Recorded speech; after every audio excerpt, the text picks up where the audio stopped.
Actu 30 au cœur de l'actualité, messieurs et dames, merci de nous rejoindre pour cette nouvelle session d'information. Les titres. Retour progressif des habitants Walikale au Nord Kivu suite à la présence renforcée des FARDC. La société civile salue cette avancée tout en appelant à la vigilance face à la menace persistante des rebelles du M23. Encore des dégâts et inondations constatés après la pluie qui s'est abattue dans la ville de Kinshasa ce vendredi. Entre-temps, le gouvernement vient de prendre une mesure interdisant les constructions dans les zones à risque. Voilà, c'est tout pour les titres. Les détails, c'est tout de suite.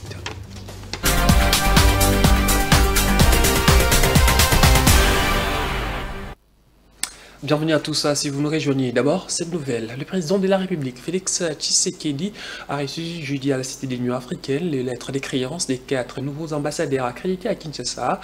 Il s'agit de Kalissa Farid de l'Ouganda, Vassili Amia de l'Ukraine, Ousmane Hussein du Soudan et Laura Evangelia Suarez du Venezuela.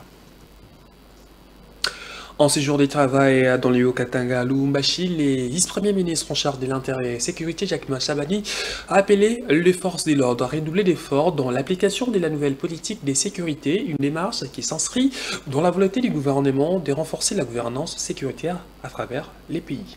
Et je voudrais faire savoir à vos troupes principalement, mais aussi à tous les membres des comités provinciaux et locaux de sécurité de la province du Haut-Katanga, que nous venons de finaliser une formation avec les parties prenantes à la nouvelle gouvernance de sécurité, à travers la vulgarisation des nouveaux textes qui organisent la nouvelle politique de sécurité en République démocratique du Congo. J'ai cru observer, j'ai eu l'avantage d'observer à la cérémonie de clôture que les participants étaient satisfaits de ces innovations-là. J'ai eu aussi l'avantage au cours des audiences que j'ai tenues avec les différentes forces vives, mais aussi les responsables des différentes institutions de la province. J'ai eu l'avantage de constater cette satisfaction. Je vous rassure de ce que nous avons déjà comme retour au niveau du ministère. Cette initiative de la nouvelle gouvernance sécuritaire est un atout majeur. Au Nord Kivu, le vice-gouverneur policier est arrivé depuis jeudi à Béni, chef-lieu provisoire de cette province sous état de siège. Devant la presse locale, les commissaires divisionnaires Louis Segon Karawara a réitéré sa détermination de travailler pour reconquérir les territoires occupés par les M23. L'impression que j'ai, c'est vraiment un sentiment d'engagement, de conscience aussi, et de collaboration, ce qui est très important pour moi. Mais vous savez, nous avons un défi sécuritaire majeur à relever dans notre province. Et moi, je fais partie aussi de cette pièce de puzzle. Je dois apporter aussi ma petite contribution pour ramener la paix dans notre pays.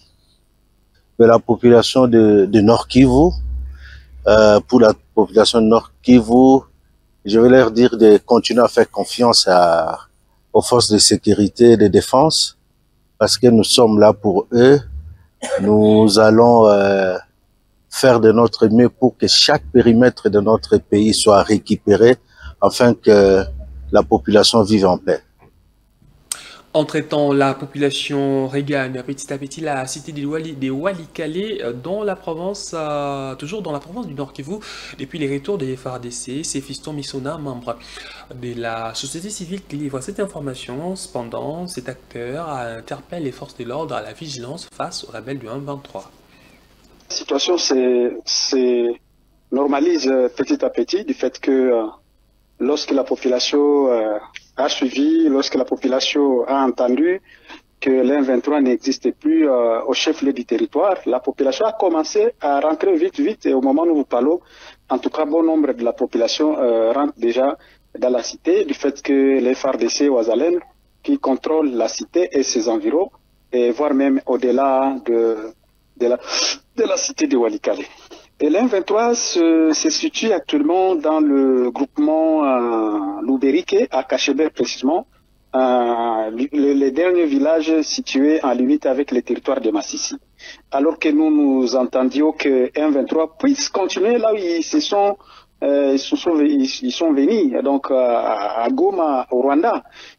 Jusqu'à maintenant, ils continuent à être à Cachebere. C'est un village situé justement au-delà de ça, 130 km du chef-lieu du territoire de Walikale. C'est ce que nous avions dénoncé l'autre fois dans d'autres médias, que l'M23, du fait qu'ils sont un peu trop risés, ils se disent de se retirer, alors qu'ils se organisent pour voir dans quelle mesure d'autres stratégies pour attaquer de nouveau la cité de Walikale, du fait que l'autre fois, lorsqu'ils étaient là, et ils se retrouvaient déjà coincés, et ils ne savaient même pas comment est-ce que ils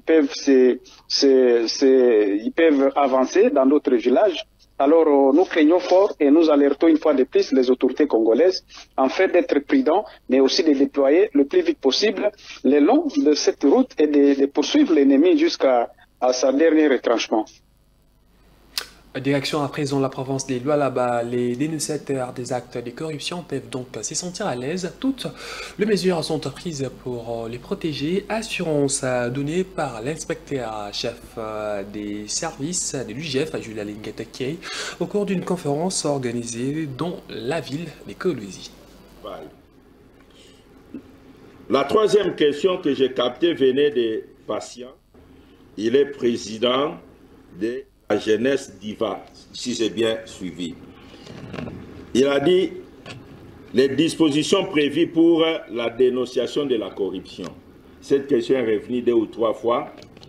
Je vais vous dire, la plupart des dossiers chocs que nous avions eu à traiter sont venus aussi des compatriotes qui ont dénoncé des actes de corruption et des actes de détournement des deniers publics. Et quelles sont les dispositions? Lorsque vous assistez ou vous avez des informations sur des actes de détournement, des actes de corruption, les patriotes nous écrivent directement par une lettre avec anonymat, parce qu'il faut protéger ceux qui dénoncent. Parce que la criminalité financière a aussi ses actions répressives.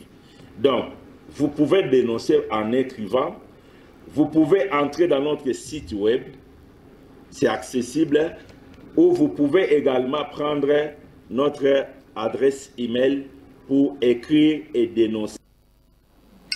Au Congo central, le gouverneur des provinces, Grace Bilulu, a échangé avec une délégation du comité provincial des motocyclistes regroupée au sein de l'Union des motocyclistes responsables du Congo central conduite par son rapporteur. Celui-ci est venu faire part à l'autorité provinciale de son souci de remettre de l'ordre dans la profession à travers une restructuration qu'elle compte mettre en place dans les tout prochains jours.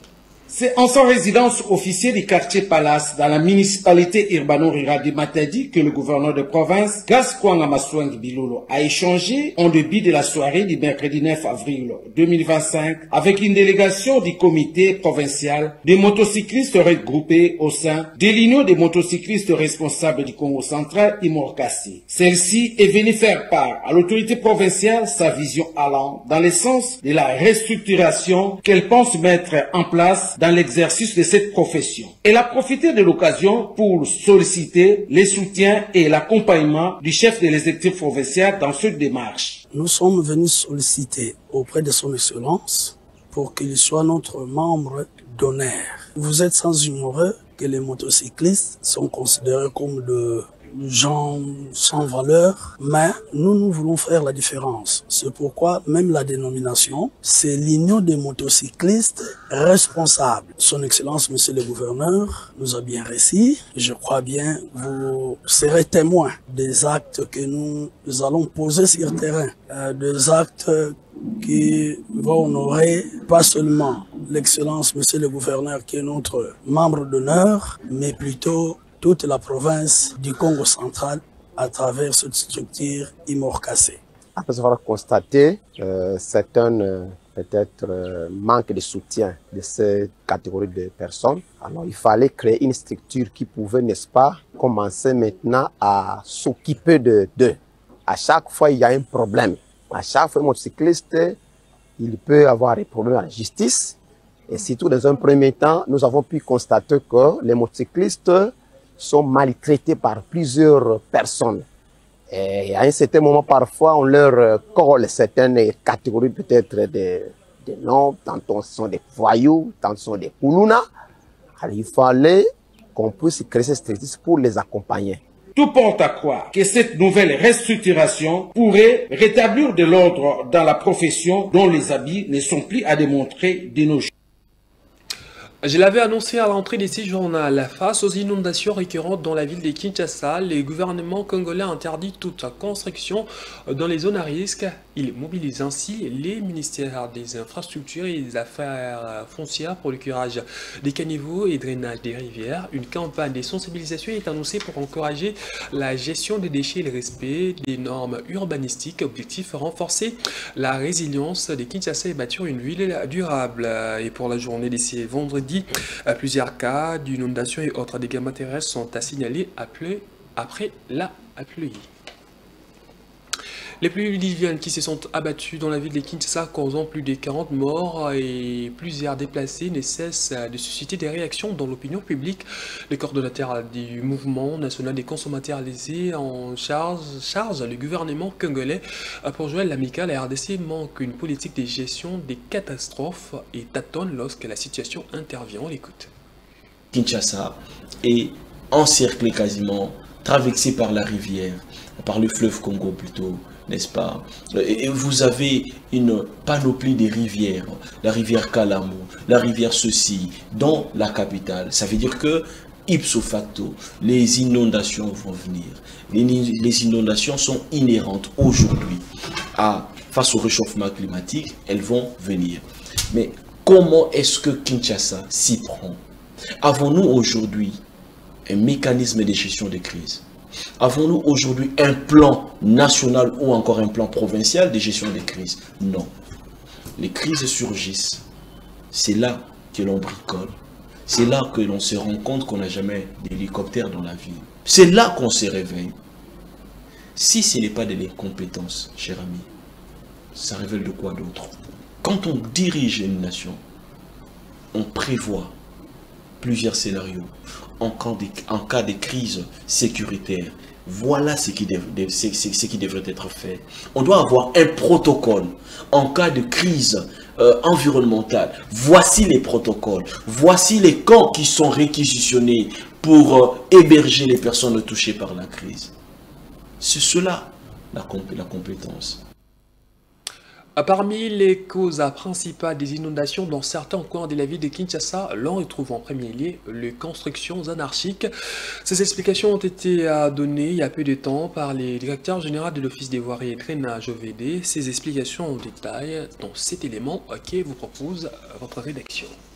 La problématique des inondations, je l'ai dit, c'est vrai, quand vous voulez voir les causes des inondations dans la ville, une des causes, c'est les déficits en termes des assainissements.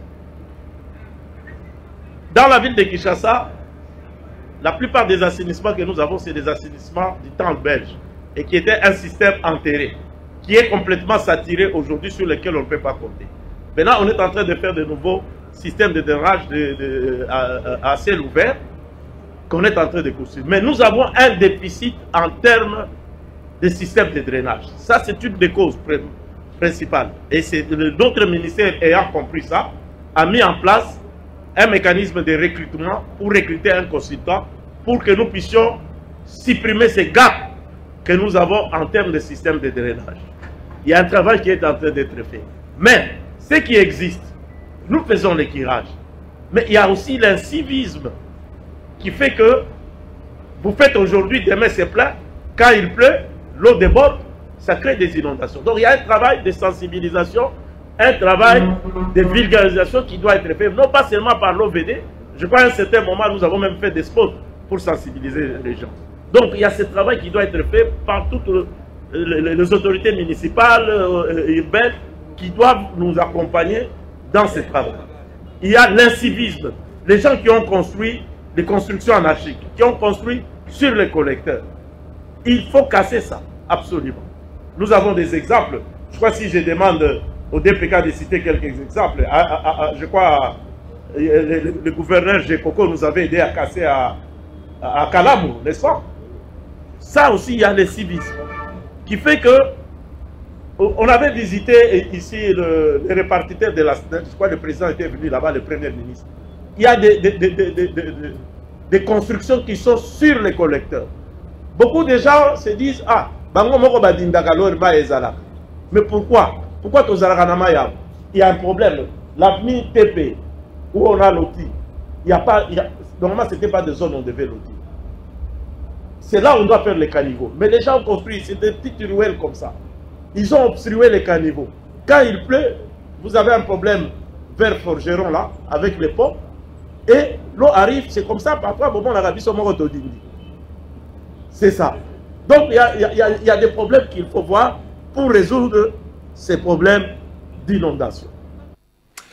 Victor Ntumba, directeur général de l'Office des voiries et drainage OVD, l'Institut congolais pour la conservation de la nature, ICCN. On y va cette fois-ci au Nord Kivu, appuie les gouvernements provinciaux. Il a remis ces vendredi 3 véhicules des marques Ben aux autorités provinciales. Cette dotation consiste à soutenir le gouvernement provincial du Nord Kivu dans son projet d'élargissement de l'aéroport de Mavivi à Béni. Le développement du Nord Kivu, particulièrement le Grand Nord de la province, en marche. L'Institut congolais de conservation de la nature, ICCN en sigle, prouve sa participation, en dotant 3 camions de type Ben avec carburant pendant 3 mois dans le but d'accélérer les projets communautaires tels que l'élargissement et le rallongement de la piste de l'aéroport de Mavivi à Béni, explique Méthode Bouozi. Dans le cadre de l'appui qui a été sollicité par la province au Parc national de Virunga, l'appui relatif à l'augmentation de la piste de l'aéroport de Béni, un appui sollicité et dont le parc a répondu très positivement, étant donné que c'est un projet très capital pour la province, mais également par rapport au mouvement de toute la population de la province.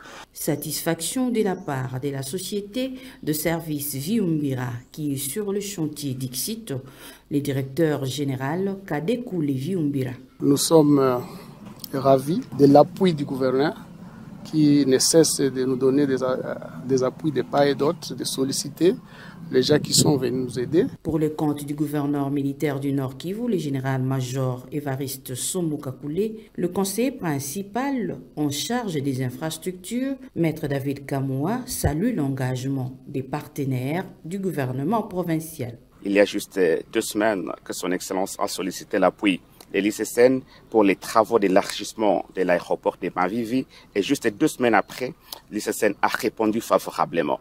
Occasion pour nous de lui remercier au nom de son Excellence pour la promptitude avec laquelle il a répondu à notre requête. La guerre n'arrête pas le développement, ainsi soit-il au Nord Kivu. En sport, la course au play-off dans les groupes B du championnat national de football s'annonce palpitante ce week-end. 3 équipes vont se discuter les 2 dernières places disponibles. Il s'agit de l'AFC Ange-Vert Céleste et le dernier club Motema Pembe de Kinshasa. Ange-Vert, 5e au classement avec 26 points, va affronter New Jack au stade des Martyrs de la Pentecôte ce dimanche. Les mêmes dimanches, Céleste FC, 6e avec 25 points, jouera l'OC Renaissance du Congo, 8e au classement avec 20 points. Et à la fin, le dernier club Motema Pembe, 7e au classement avec 24 points, sera reçu à Kindu par l'AS Maniema Union, leader du groupe B avec 43 points. C'en est fini pour cette édition du journal. Un grand merci à vous de nous avoir suivis et bonne suite à des programmes sur Culture Télévision.